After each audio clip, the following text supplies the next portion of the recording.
Guys, I want to talk today a little bit about some of the issues, the three major issues I find with the self-improvement sphere. Now, I don't identify as someone who's in the self-improvement game anymore. I actually say I'm more into the self-actualization, and I'll explain in a future video what that actually means. But in short, it's basically a more individualistic and spiritual, deeper journey of self-improvement. And this touches on what I view as some of the problems with the self-improvement game.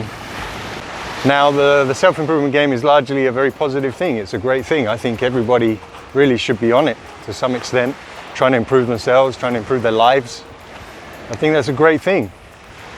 But the things that I've come across, I just have some issues. I don't think they're major issues. I just think people need to be aware of them. And it can help them on their journeys even more. So the first problem that I've identified is that the self-improvement sphere is dominated by very young guys, teenagers and guys in their early 20s. It's dominated by the content makers and by the consumers. Now, there's not an issue with that. As such, I actually think it's a very good thing. Young guys getting on the self-improvement game.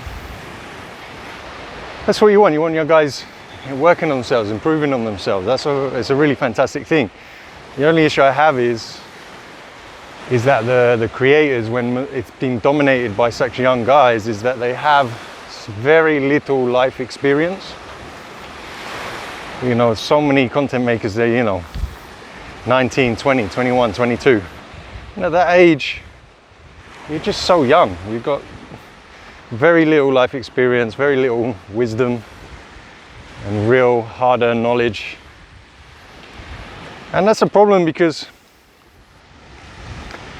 when you lack that experience, when you lack those life experiences and the wisdom that those experiences brings, you can give good advice that seems good in the moment, seems good for young guys, but longer term, bigger picture, it can be actually detrimental. And I see that a lot, these young content creators. And listen, I think it's a good thing as well. On the flip side, having young guys make these content creators try and create business out of it, that's all fantastic. I'll just be aware, if you're consuming this stuff, that there's only so many life experiences someone's had up to the age of 22, 23, right? I mean, even before the age of 25, we're not even fully formed humans. We're not really men. I know men's brains don't fully form. That frontal cortex doesn't fully form until like 25.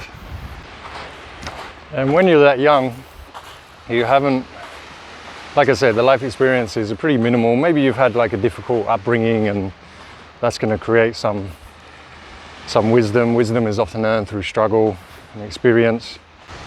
A lot of these guys haven't even moved out of their parents' homes. They're still living at home with mum and dad. Maybe they went to uni, but listen, going to uni is not really moving out. It's a very comfortable scenario and situation, really. Everything's set up to help you there. So I'm not hating, guys. I'm really not hating. The success that a lot of these young guys had is phenomenal. And, I admire a lot of it.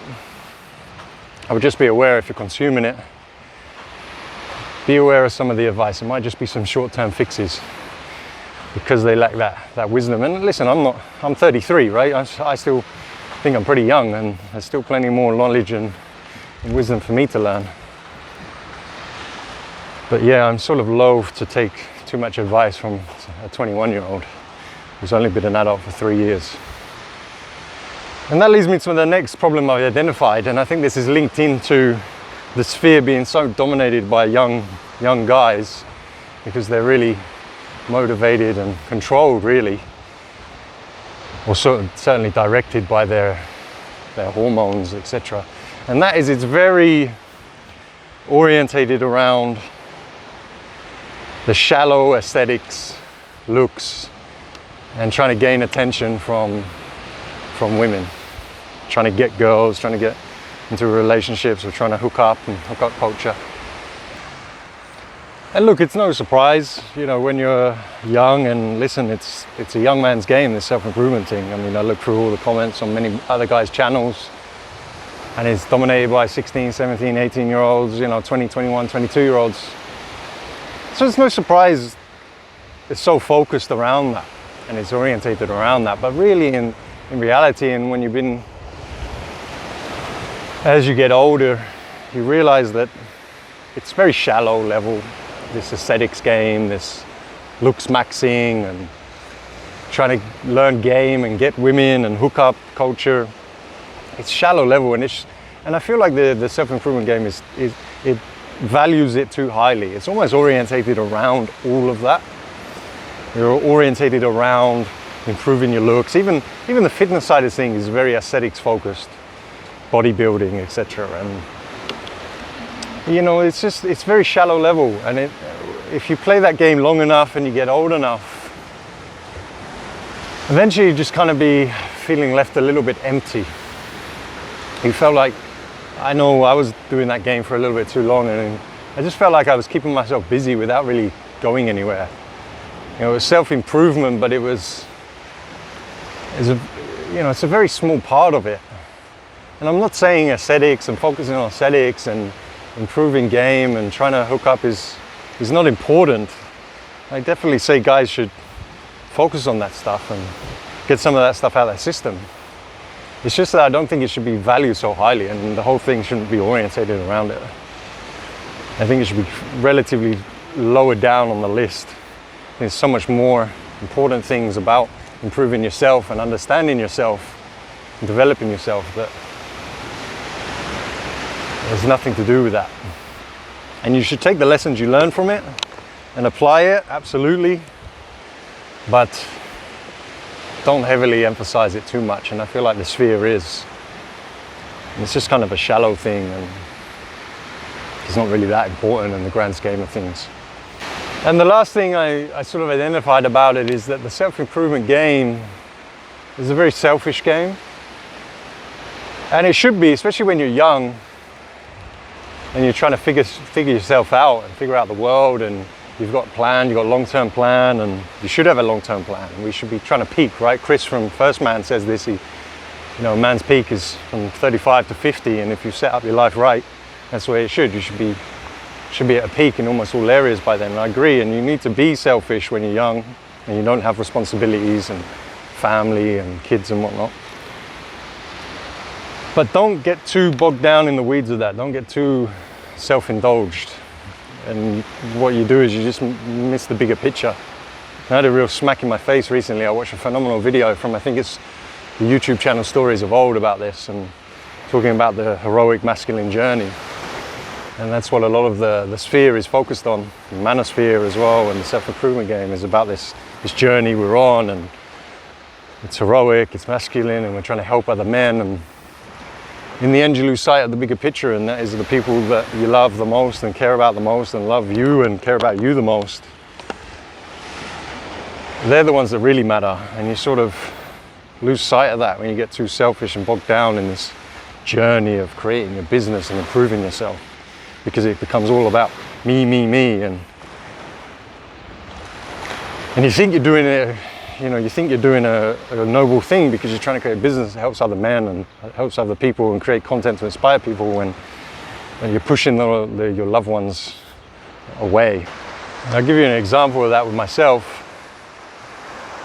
So I'm trying to work on this and create content and make the videos and network and talk to people, feel like I'm trying to help, and then I'm being disturbed, let's say, by my wife who wants some help with the baby and change his nappy, and I find myself getting, resentful of that, and pissed off. Oh, I'm busy, I'm working, and I might be a bit angry.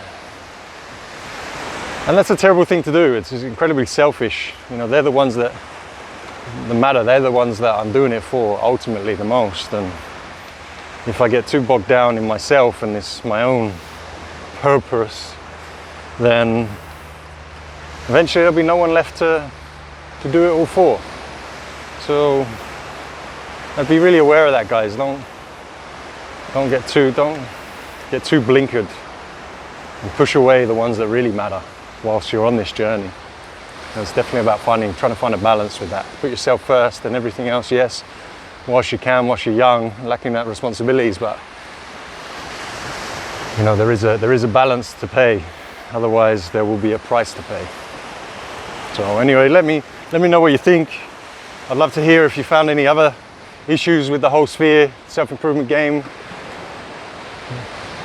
If you found anything else that you think is problematic, let me know. Love to hear that. Love to hear your thoughts on what I've presented here. Yeah, get involved. Write it down. Let me know and we'll get talking, all right? Guys, embrace the struggle. Join me back for the next video.